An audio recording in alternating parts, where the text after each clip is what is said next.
welcome. I'm Grandmaster Denes Boros, and tonight we're going to learn about the Pokimane Variation. So let's take a look. So in this position, Bishop f4, Knight ge7, there was a curious occurrence in the chess world, that is, the chess/streaming world.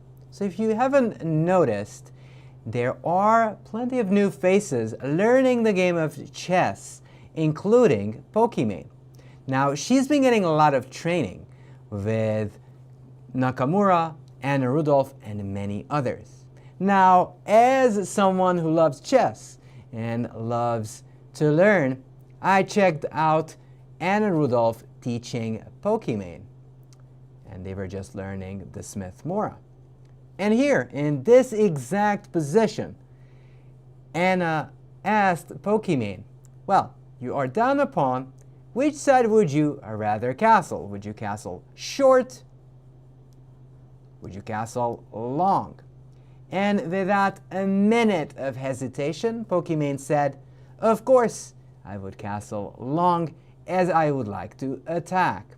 Now, we all know that everybody and their grandfather would castle short, but that it actually made me think. All right, it is true, the C file is an issue at the moment, possibly. But I was wondering, okay, so it does look very risky to castle long, but is it possible to make it work? So I checked, and I checked, and I checked, and decided to investigate ever so deep the variation. I realized this is actually a very interesting idea by Pokimane. So let's take a look at the stem game that was played. The stem game is actually played between Razuvaev and Beilin in the late 60s. So the idea is not 100% new, but Pokimane sort of jogged our memory to check it out. So in this game, Razuvaev long castles, Knight g6, Bishop g3. So the only issue with Pokimane's idea, who's a famous streamer herself, is to put immediate pressure and start throwing pawns at her opponent's king. However, the issue with the king on c1, that it is kind of running into these ideas. On the other hand, once we manage to get that king out of the way, we do get this Sicilian vibe, more of like the Velimirovich attack type of vibe. So b5 was played, bishop b3, b4, knight a4, bishop d7, king b1. Not really taking on d6, because if you do, bishop takes, rook takes, and then the idea that was sort of mentioned by Anna and also Pokimane agreeing with her, this is not ideal as knight d4 check is something you don't want to face. So something like here, knight d4 check, and that is not awe-inspiring. So instead, king b1 was played here. Now, king b1 might not be actually the best move. In fact, here white could go for h4 and h5 immediately, which also makes a lot of sense. Now, h4, h5 would make sense for a couple of reasons. One of them is to drive away the knight. The second of all is to get this knight to jump to g5 and attack these all-important e6 and f7 squares. Now, of course, white has sacrificed the pawn as per the Morra, but it is still very, very interesting, because if white ever gets f4, f5 in, it's going to break through for certain. Now in this game, king b1 was played by Razuvaev, knight a5. You won't believe it, the move was h4. h4, same idea, and in fact it's a little bit better than it was before. The knight has moved to the side, but just like in the Velimirovich attack, we really do not care about the well-being of that knight on a4 or the bishop on b3, as long as we get some attacking chances on the other side of the board, namely on those squares, and if we can attack the d6 pawn. Now here black was a little bit scared of that, played h5, knight g5. Very straightforward play, and this is actually what I really liked about this whole concept, and I played myself this variation because that's the best way to investigate. And I'm going to show a couple of games after this one, so the very first game that was played, this one, and I'm going to show the games that I played myself. Now, knight g5 has the same idea, and you're just going for f4, f5. Now, if black would try to vacuum off those pieces of the board, that really wouldn't help anybody, as the black king is still stuck in the middle, and f4, f5 is still on the menu. Not to mention, even if you'd dare castle, you just castle into checkmate. Right there. And bishop takes g5, h takes g5 does not look appealing, at least not to me. So here black played bishop b5.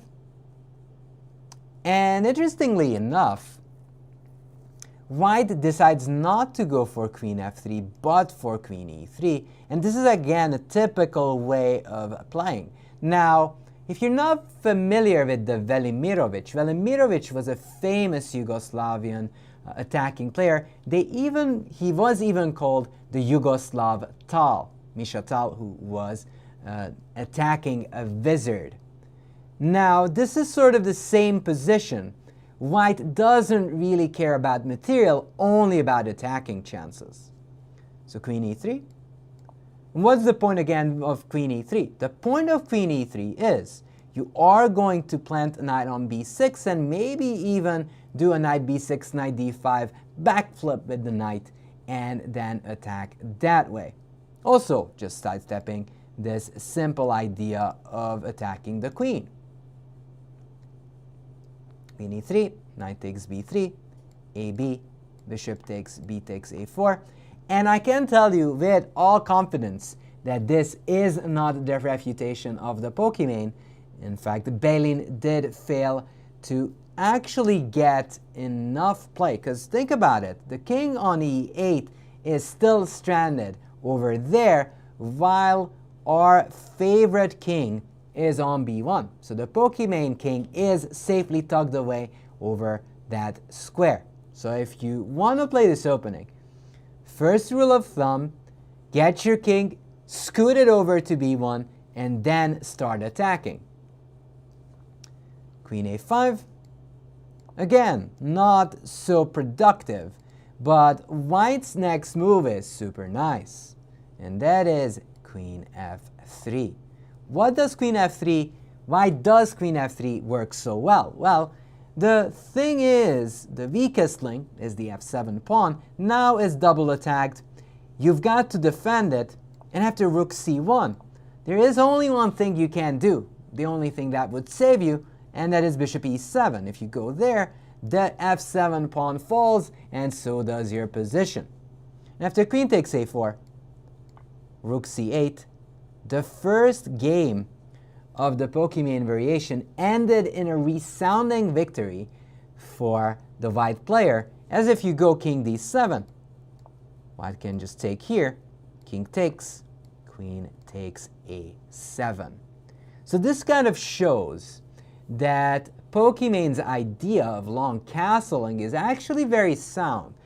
It might not be without risks. Obviously, you are sacrificing a pawn. You're playing the Smith-Morra.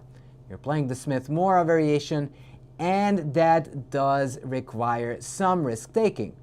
But if black is just a little bit inaccurate, you're going to face some problems. So let's take it from the top. I am going to show you the beginning part of this variation, and then show you the games I played myself playing the Pokimane variation. You could also go rook c1 in that position. That is correct. But back to the top. e4, c5, d4. So as many of you have mentioned already, this is the Smith-Morra and the sub-variation being the Pokimane. So d4, c takes d4, c3, d takes, knight takes c3, knight c6, bishop c4. So what does white really get in these type of positions? Well, white gets a lot of development for the lack of pawn, but black will be sort of trying to catch up with development. And if he or she doesn't get that in due time, he's just going to get checkmated, as we've seen earlier. e6, knight f3, and there is one game that I do have to mention, because without that, it's never a complete Smith-Morra recap.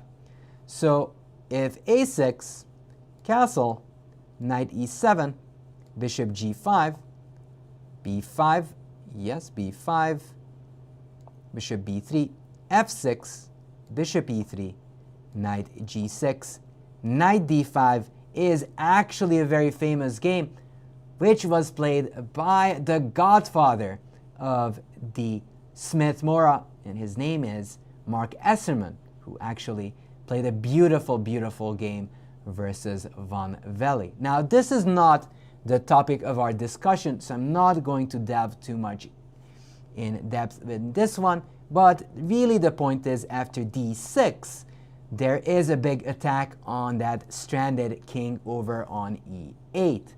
So if you are planning to become a big fan of the Smith-Morra, Mark Esserman is definitely not to be forgotten.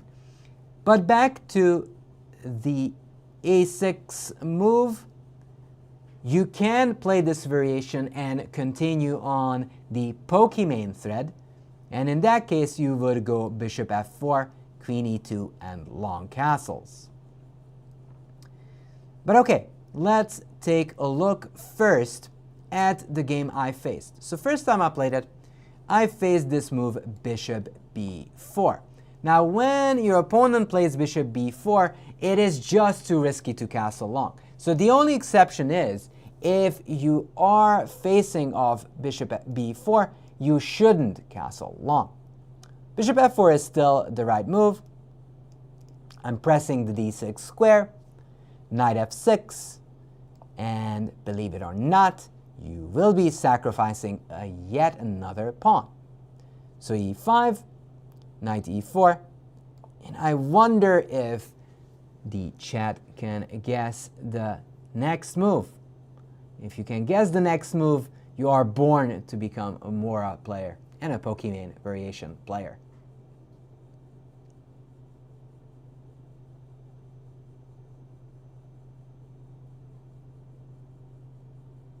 And that is it.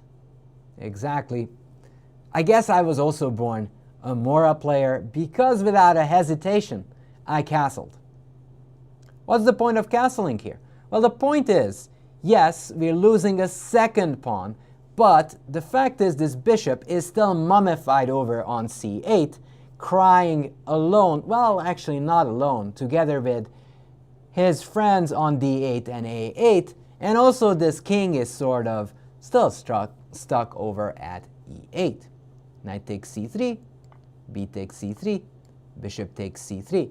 And again, this is a critical moment. White is down 2 pawns, so every move counts, and actually it counts weighted, because if you make one mistake, you're getting very close to lost. However, here I wouldn't be that scared, because I feel that the pressure over the d6 square is just so strong that white should be more than good. Now, over here, you'd think that rook c1 is the best move, but I sort of disagree with that statement. Bishop g5 is an idea, but that would definitely sort of release the tension. and in that case d6 is much easier to be played, and this sad bishop would become a happier one, which we don't want. So instead of rook c1, I played rook b1, and I'll explain to you why I played rook b1 instead of rook c1. Well, rook c1 makes sense. You want to spend no time wasted, put pressure on the bishop, and the bishop moves, then maybe you gain some time. But I had a reverse logic for that one.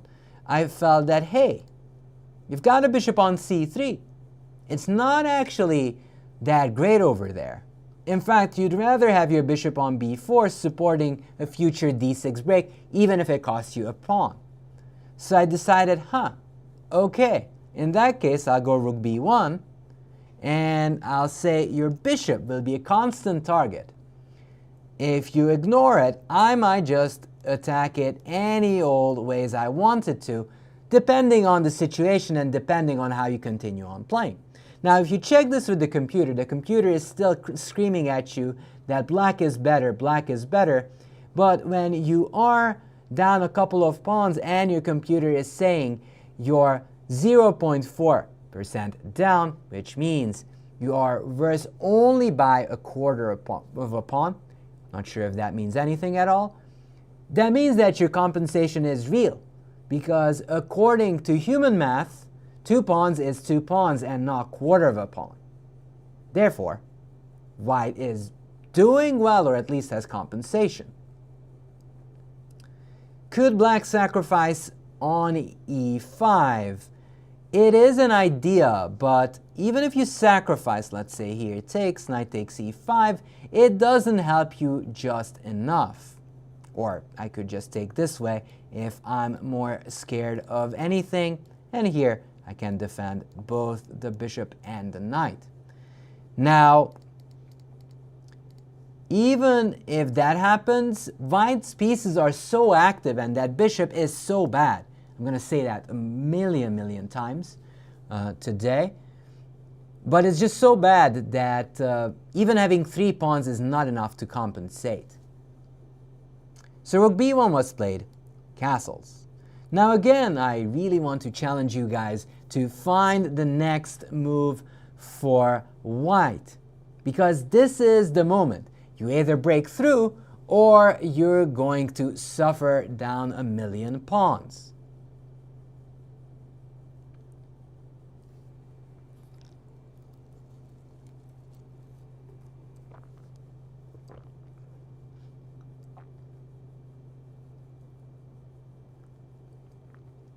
So right now we do have a firm grip over this d6 square. Like, we have a very nice grip over that square, which is good news. It'll still take a couple of years till that bishop gets out to b7.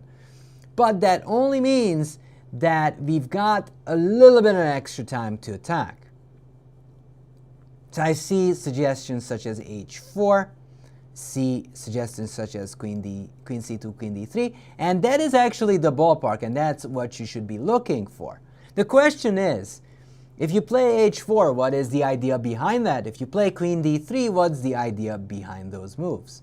So especially in the Smith-Morra, you do have to sort of think a couple of moves ahead, because otherwise your attack runs out of steam. I see queen d3, knight g5, and that is correct, Steve North. That's what I played. I hit that bishop with the straight up idea of attacking the h7 pawn. Now, my plan actually works brilliantly. Bishop a5, knight g5, and this rook b1 actually made sense. I didn't force my opponent to move the bishop to a better square. I gained time on it, and now I'm attacking the king immediately. So why not queen c2 and why queen d3? Well, it has to do with the fact, in case of queen c2, you do not have the option of rotating and moving your queen across to h3. And of course, we still control that all-important d6 square, and that piece is still sleeping on c8. Queen h3, and now h5 is the only move. And when we are on move 14, which is very early on in a chess game, your opponent has one, I repeat, one move left, otherwise she gets checkmated. That is not a bad sign. So now, in any case, I'd sort of resemble this structure as some sort of a pyramid. How can we invade that pyramid? Now, I feel that we're sort of dominating this situation. So here we can make it very double-edged or a no-show for our opponent. I see suggestions such as g4. How else can we storm the castle, so to say? Rook lift is an idea, but how about dominating the most important squares? I mean, we did succeed creating a Swiss cheese of our opponent's structure, but that's not always enough.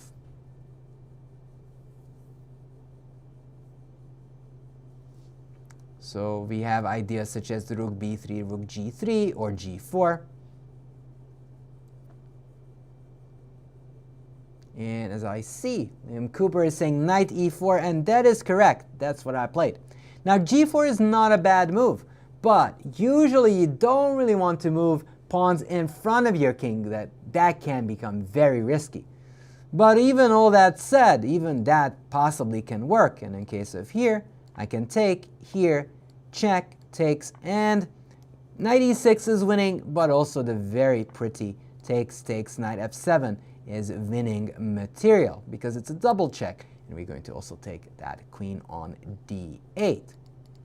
However, whenever you get these dominating positions, you shouldn't get too risky with your play. In fact, knight e4 makes a lot of sense, and that's what I played here. I made sure that I put a lot of pressure in this position, controlling all those important squares. And now black is in some sort of trouble because the bishop is on a vacation somewhere on a5. This bishop, we already talked about it, it's basically non-existent. The rest is in the garage. So this does not look good for black. King g7. Now we just need to tighten our grip on the position, and then we'll be celebrating.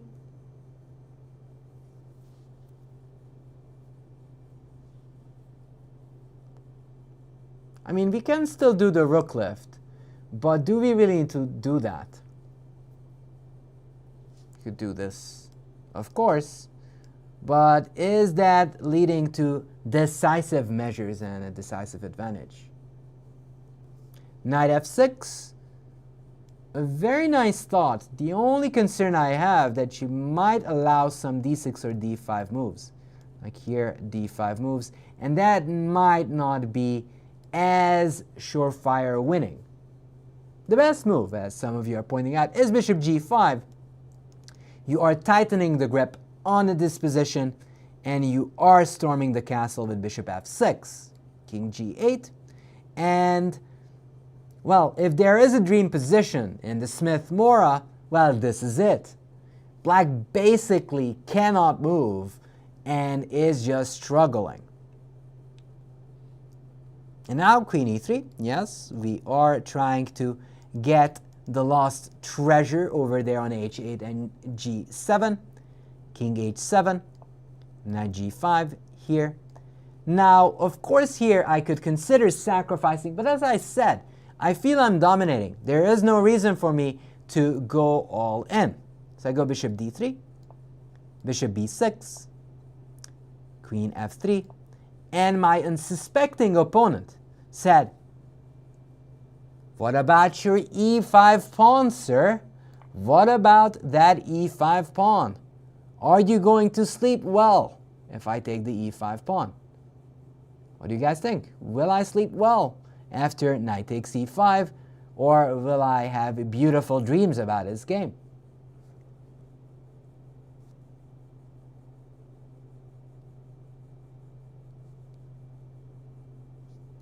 I might have beautiful dreams about this game. Just a hint.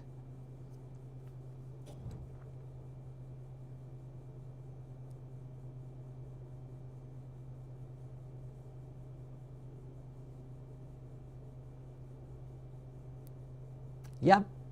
So I played the beautiful queen takes h5 sacrifice. And here my opponent realized that there is no escaping. My bishops, those snipers, are just putting too much pressure on that king. Here my opponent played knight f3, a spy check, but I can just capture it. Now if you move the rook, it's just mate in 1. And if you take, and my opponent was gracious enough to do so, then it's bishop h7 checkmate. The king has nowhere to run to. So this was actually one of the first games I played here, but there was another one where I actually could play the Pokimane Variation. So let me show you that one as well. Who was your opponent in that game? So these games were played online, so those are under some pseudonyms, so I'm not 100% sure who these players are. Okay, so let's pull it up. This was the move. So actually, we went through bishop f4, the motions, again, so a6, bishop f4, and here I castled, knight g6, bishop g3, and instead of b5, which was featured in the Razuvaev game, here my opponent played bishop e7, and I played king b1. This is actually the stem move you've got to play. You want to avoid any sort of trickery and sorcery on that file. Castles, and I do ask you, chat, if you want to play the Pokimane, you've got to be aggressive. Can you tell the next move that I played here?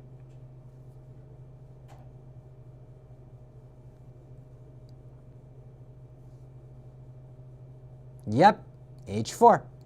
That is really the spirit of this opening. You are running it down with knight g5 and queen h5. My opponent here sort of got scared and played e5, but actually that just plays into my hands, as that activates my bishop, and I get full Morra compensation, maybe even more than that. Now here I actually played an inaccuracy. I played the very aggressive knight g5, which does give me play, but it turns out h5 would have been better. Knight f4, takes, h6, creating a potential mating attack on g7 square. Queen d2, hitting on this pawn, potentially setting up some ideas of attacking that square. And after bishop e6, knight d5, white is just better, as at the end of the day, the f-pawn falls with this king actually very much exposed on g8. Now instead I went for knight g5, but then my opponent made this mistake on f4. Knight f4, bishop takes f4, e takes f4, and it is your time to shine, chat.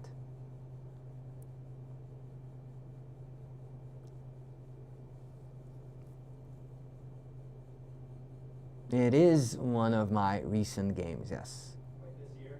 Yes.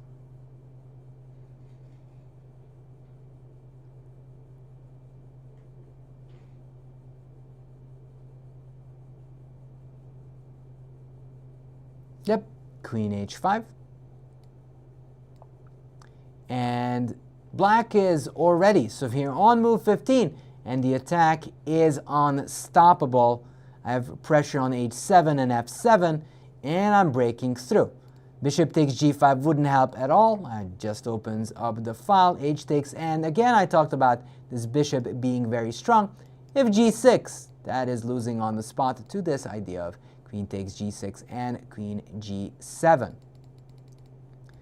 So my opponent played h6, bishop takes f7, rook takes, queen takes here, and queen g6, and soon after I won the game.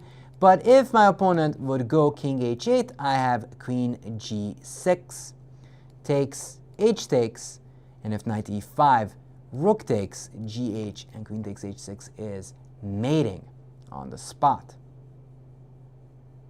So that sort of shows that a bit of inaccuracy in the opening is enough to lose the thread and lose the game. So I do want to show one more thing about this variation. So let's go back to our tabia position. Queen e2, a6, bishop f4, knight e7, long castles, knight g6, bishop g3, bishop e7. And here again, as we talked about it, king b1 is the critical move. Now, if black would be a little bit unsuspecting, go b5, bishop b3, and queen c7, in fact, white can also switch around. Realizing that the king is still in the middle, white could go rook c1, put pressure on that queen, and if castles, could do the typical sacrifice of knight d5, e takes, bishop takes d5, bishop d7, takes, knight d4, takes, queen takes e4, and even though here black does keep that extra pawn after knight f5, white gets ample compensation for the sacrificed pawn. So instead of b5, going back here, castles, there is this move of h4, actually bishop b3 first, queen c7, h4. And here one of the ideas for black is to go towards this idea of b5 and knight a5, but white really doesn't care, and you don't have to worry about that. White is just going to do the same thing over again. b5, here comes the next big move for white. So actually, I want to ask you, chat, to guess the next move, because if you find it, you actually have the rhythm of the Pokimane variation.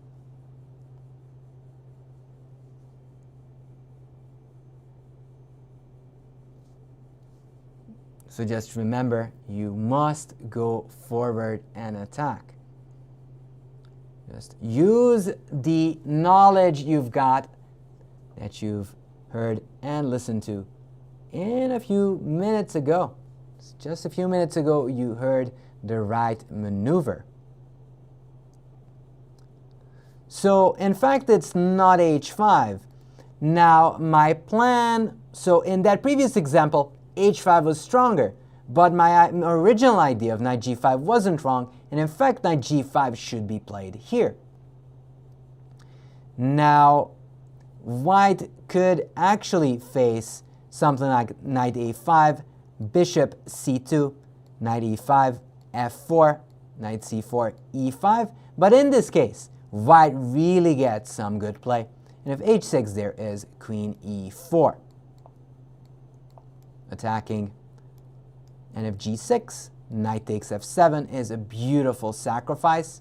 King f7 is checkmate, and if you go rook takes f7, the punchline is after queen takes a8, the rook is not on f8, so there's no point and there's no way of trapping the queen. The queen will be able to come back. So that is one of the ideas. But the big question is, isn't it, that there's h6? But I wonder, are we going backwards in the Pokimane variation? Hint, hint, no.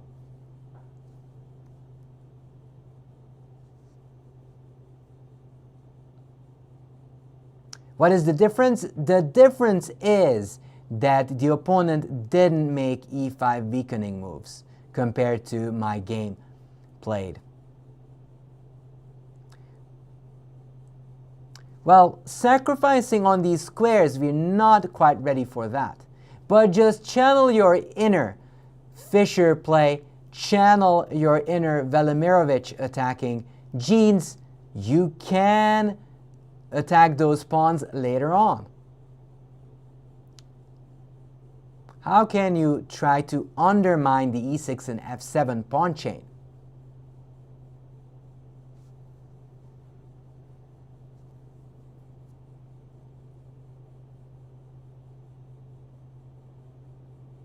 F4, indeed, F4. And the whole point is, you do not care for the safety of this knight. In fact, you want it to be taken. If you take it, well, go ahead, take that one. You don't care. In fact, this is why I feel that this can become a very promising weapon. I definitely advise all of you to pick up this weapon of the Pokimane Variation, because it can very much lead to lively games. So let's take a look what happens if h takes. Well, in that case, we capture back with h takes g5. And yes, we're down a piece, but our queen is menacingly coming close to h5. Rook d8, queen h5, and if knight a5, believe it or not, in a couple of moves, it's already over. It's white to move and finish the game in style.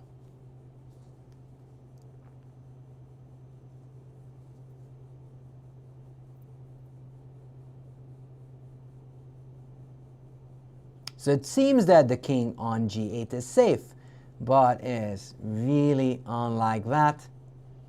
It turns out that it is actually doomed, because the bishop on e7 acts like a dummy piece, sort of taking away the e7 square. And that means it's just game over after queen h7 check, king f8, queen h8 check, takes, and rook takes h8, checkmate. Quite an exquisite checkmate, if you ask me. So this is the Pokimane variation. This is the long castle variation in the Smith-Morra. So it's a Smith-Morra Pokimane sub-variation. And I really hope I managed to ignite your interest, and I hope you will have fun trying it and playing it yourself. Thank you so much for watching. Have a good night.